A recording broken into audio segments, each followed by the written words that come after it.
बदले। इसलिए भी, और जो कुछ कर रहे हैं राहुल गांधी, क्या ये उस दिशा में बढ़ते हुए उनके कदम हैं?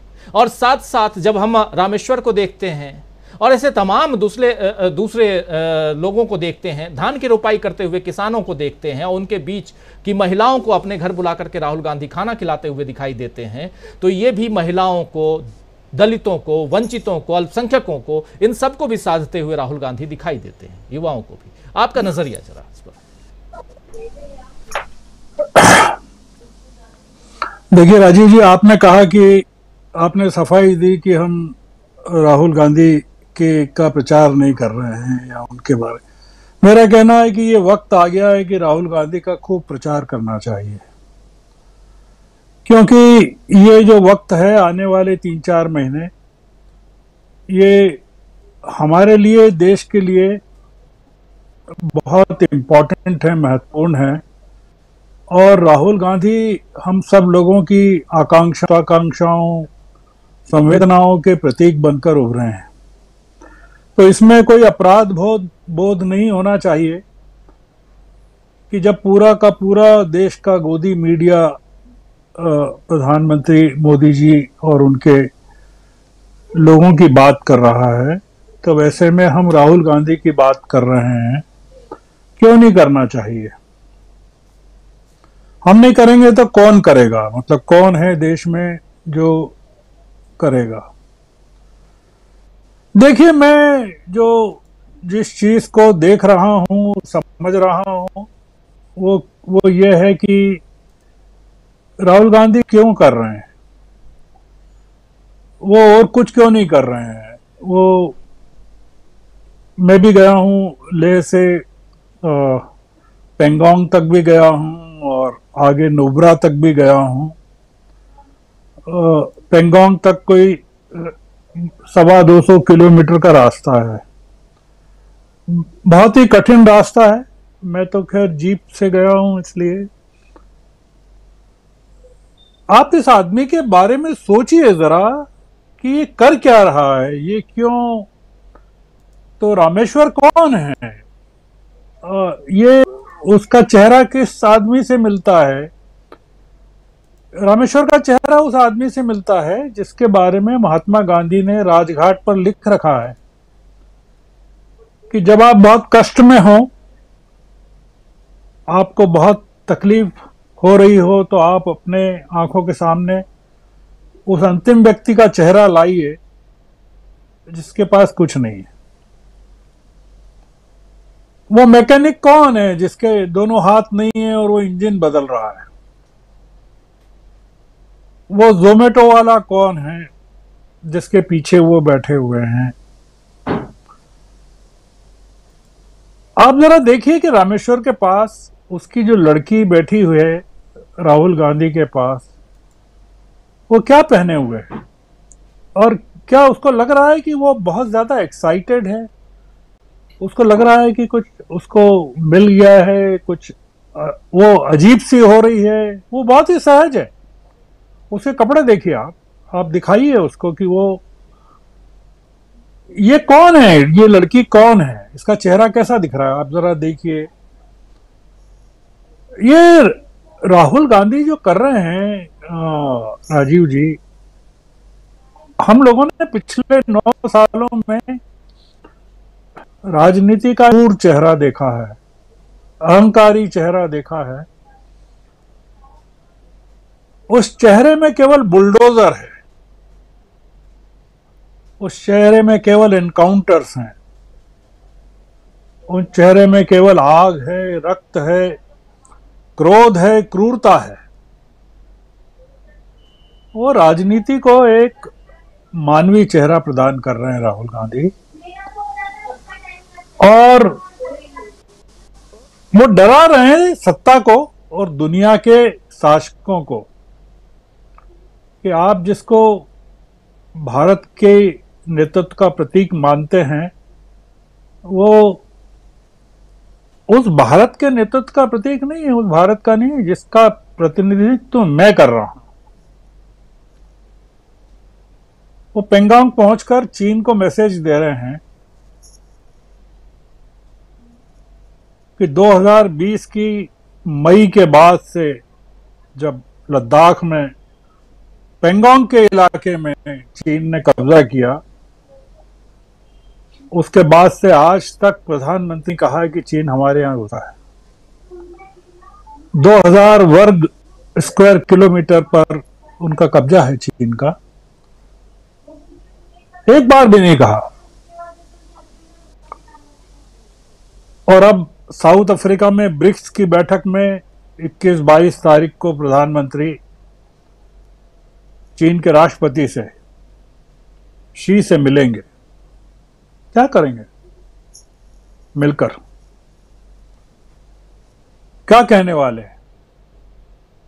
राहुल गांधी चुनौती दे रहे हैं कि आपने जो 1962 में किया था जवाहरलाल नेहरू के साथ, मैं उन्हीं के परिवार का हूं और मैं आपको चुनौती देने आया हूं पेंगोंग पर।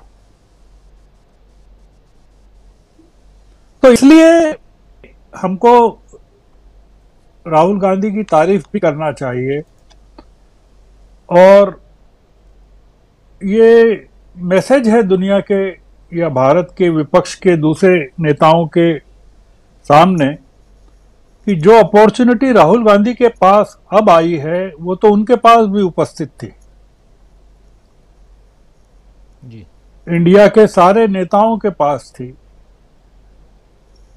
भारत जोड़ो यात्रा की भी थी, किसी गरीब को बुलाने की भी थी, सब्जी मंडी जाने की भी थी।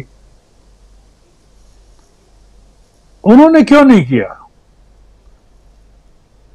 तो जैसा मैंने कहा है राजीव जी, ये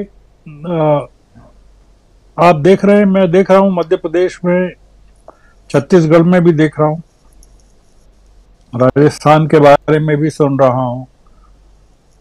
ये जो डर देख रहा हूं मैं 2014 और 19 के बाद पहली बार, कि एक जो तिलिस्म था पूरा का पूरा वो ध्वस्त हो गया है। जी। और ये जो दिख रहा है टूटता हुआ, ये भारत की राजनीति को एक नए किस्म का चेहरा प्रदान करने वाला है। और इस चेहरे की खूबी यह है कि जो आदमी पैदल चल रहा है या खेतों में धान रोप रहा है या मैकेनिक के पास जा रहा है या ट्रक में बैठा हुआ है, उसने अपने आप को सत्ता के प्रलोभन से मुक्त कर लिया है। उसको सत्ता नहीं चाहिए।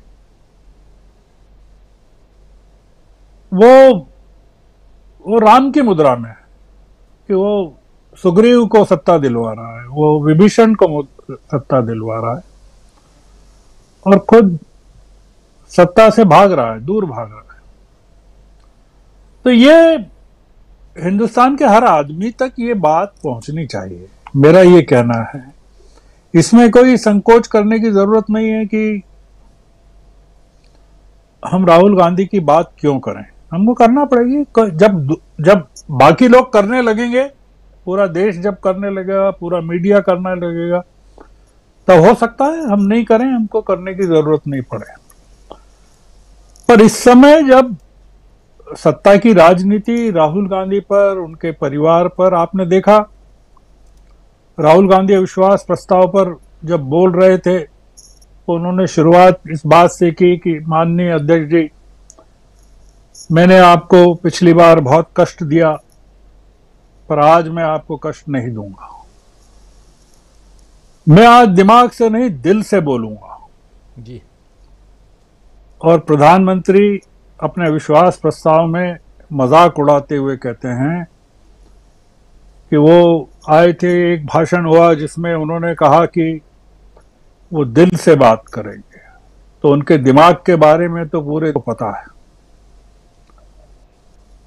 देश का प्रधानमंत्री राजनीति को गटर की राजनीति में परिवर्तित कर दे और इतना विंडिक्टिव हो जाए,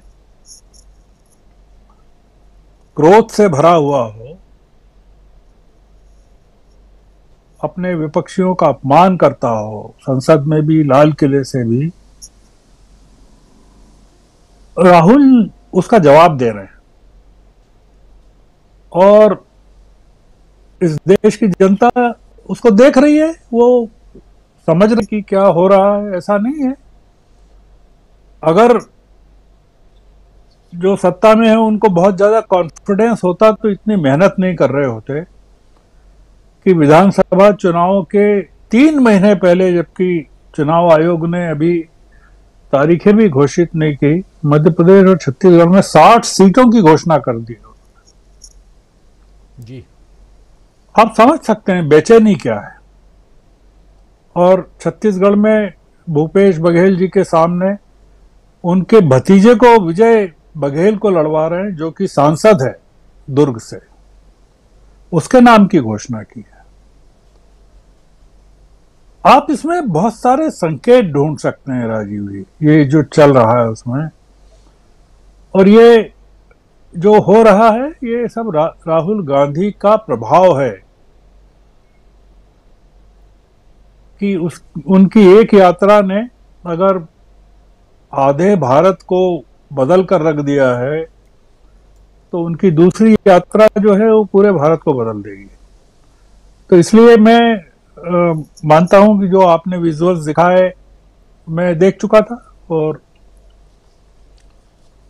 राहुल गांधी चाहते तो रामेश्वर को कुछ अच्छे कपड़े भेज सकते थे, उनकी वाइफ के लिए भेज सकते थे, बेटी के लिए भेज सकते थे। वो ऐसा कुछ नहीं है।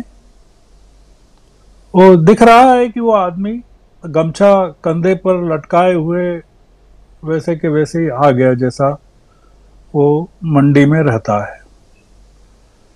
तो इसलिए ये पूरी जो सल्तनत है अमित मालवीय सहित, ये बौखलाई हुई है। इनके पास जवाब नहीं है, क्योंकि वो राहुल गांधी अगर आईटी का कुछ काम कर रहे होते, इंटरनेट पर कुछ कर रहे होते, कहीं भाषण दे, तो राहुल गांधी का जवाब दे सकते थे। वो राहुल गांधी जो कर रहे हैं उसका किसी के पास जवाब नहीं है। और राहुल गांधी ने अमेठी से चुनाव लड़ने का जो घोषणा अजय जी ने की है उत्तर प्रदेश में, ये प्रधानमंत्री मोदी की जो ताकत है, उस पर जो वाणी है मोदी की, जो क्रोध है उनके प्रतीक का, उस पर प्रहार किया है।